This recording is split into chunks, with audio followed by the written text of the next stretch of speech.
هدى للمتقين الذين يؤمنون بالغيب ويقيمون الصلاة ومما رزقناهم ينفقون والذين يؤمنون بما أنزل إليك وما أنزل من قبلك وبالآخرة هم يوقنون أولئك على هدى من ربهم وأولئك هم المفلحون وإلهكم إله ما في السماوات وما في الأرض ولا يحيطون بشيء من علمه إلا بما شاء وسع كرسيه السماوات والأرض ولا يئوده حفظهما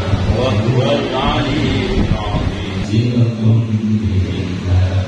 فيغفر لمن يشاء بشيء قدير آمن بالله وملائكته وكتبه ورسله لا نفرق بين أحد من رسله وقالوا سمعنا وأطعنا غفرانك ربنا وإليك المصير لا يكلف الله نفسا إلا وسعها لها ما كسبت وعليها ما اكتسبت ربنا لا تؤاخذنا إن نسينا أو أخطأنا ربنا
Halo, assalamualaikum warahmatullahi wabarakatuh. Alhamdulillah, sahabat-sahabat GSN dimanapun Anda sedang berbahagia. Siang hari ini setelah kita aktivitas ya, ada kegiatan di Blitar ini, khotaman rutin, kita sempatkan diri berkunjung ke sahabat saya ini, Lekman panggilannya di Pondok. Beliau ada usaha ayam petelur dan sapi juga ini. Untuk sapinya itu sapi betina cuman dibesarkan, jadi kalau sudah besar ada yang mau beli dilepas oleh mbahnya, seperti itu tadi konfirmasinya. Nah, untuk kandang ayamnya ini yang saya tertarik, dan saya baru pertama kali lihat kandang ayam sebesar ini dikelola sedemikian rupa ini. Ada beberapa yang perlu saya tanyakan ini, Lekman. Ini berapa hektar ini? Untuk lokasi ya tidak, saya sendiri masih belum tahu pastinya. Tapi untuk ya, untuk kandang di sini ini ada di sini 3, 4, 5, ada 17 kandang. 17 kandang. Jumlah berapa ribu ekor ini? Kalau sekarang sekitar 5.000 dan 6.000 yang produktif. Kalau yang masih kecil-kecil, untuk yang ukuran 8 minggu itu sudah sekitar ada 2.000. Yang baru beli kemarin itu sekitaran 1.500 kecil. Oh, berarti beda kandang ini? Beda kandang. Kalau yang kecil itu memang ditempatkan tempat yang tidak gampang banyak suara. Jadi ada dikasih radio, dikasih bunyi-bunyi biar tidak gampang stres begitu. Oh ya. Kalau usia produktif ya mulai dari kecil itu berapa bulan atau berapa minggu? Untuk produktif itu sekitar dari awal beli sampai 4 bulan. Jadi 4 bulan bisa bertelur produktif sampai 2 tahun dari pembelian. Kemudian setelah itu dilakukan afkir. Afkir itu jadi 1 minggu itu setiap hari di absen, mana yang nggak bertelur maka itu ditandai. Ketika dalam 3 hari tidak bertelur maka itu diambil kemudian dijual untuk menghemat pakan. Dagingnya dijual? Ya, betul. Jadi kecil dibesarkan, bertelur, telurnya diambil dimakan manusia. Nanti kalau nggak bertelur dijual, dagingnya disembelih. Ini sudah siap pisau sembelih ini. Oke. Setiap hari ini berapa kilo telur yang dihasilkan? Untuk telurnya itu sekarang sekitar 15 pacek itu sekitar 150 etre. 1 etre itu perkiraan 2 kilo. Jadi kalau diperkirakan 150 dikali 2 kilo sekitaran 150 kali 2 berarti 300 kilo. Sehari itu? Sekitar.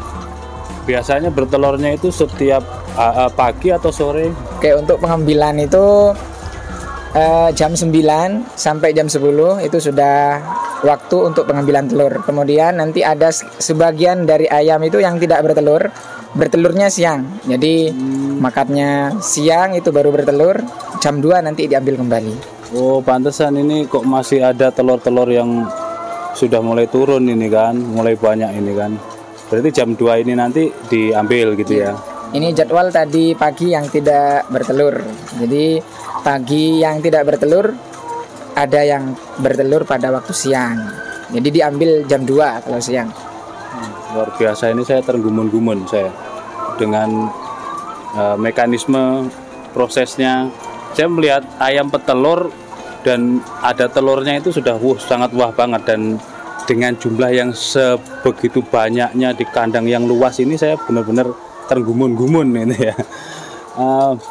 Selanjutnya untuk pakan ini kan dia makannya banyak banget, terlihatnya itu dia itu makan terus lahap gitu ya. Sehari itu berapa jumlah hari yang harus dikeluarkan untuk pakan? Untuk 1 hari itu memang dari bapak saya itu nyampur pakan sendiri. Jadi ada katul, kemudian ada karak dicampur dengan jagung, sentratnya itu 4 karung, sekitaran 200 kilo sentrat aja. Kemudian katulnya itu sekitar 4, kalau tidak 4 sampai 5 karung. Satu karung itu mencapai sampai 50 kilo hingga 80 kilo satu karungnya. Jadi perkiraan satu hari itu kalau dikalkulasikan semua kemungkinan 1 ton lebih. Untuk pakan saja 1 ton lebih pakannya dari katul dan sentrat. Kemudian jagung, ada nanti ramuan-ramuan untuk penyehatan ayam.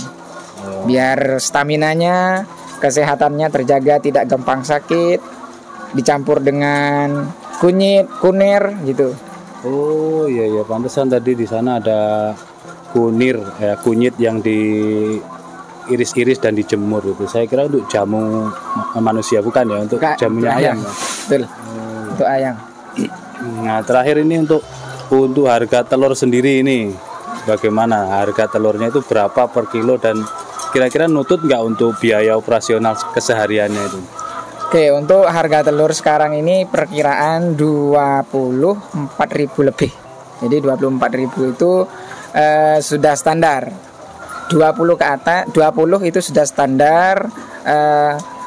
Kemungkinan tidak terjadi keminusan. Jadi masih ada untung sedikit.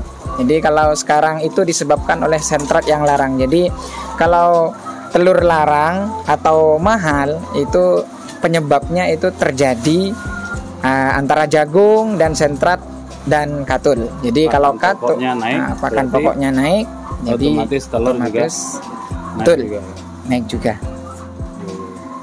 Oke, terima kasih informasinya, ilmunya sangat bermanfaat. Saya benar-benar nol putul masalah ini.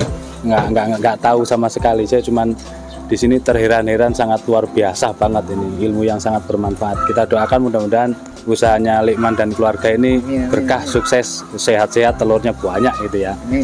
Mudah-mudahan bermanfaat. Akhiran wassalamualaikum warahmatullahi wabarakatuh.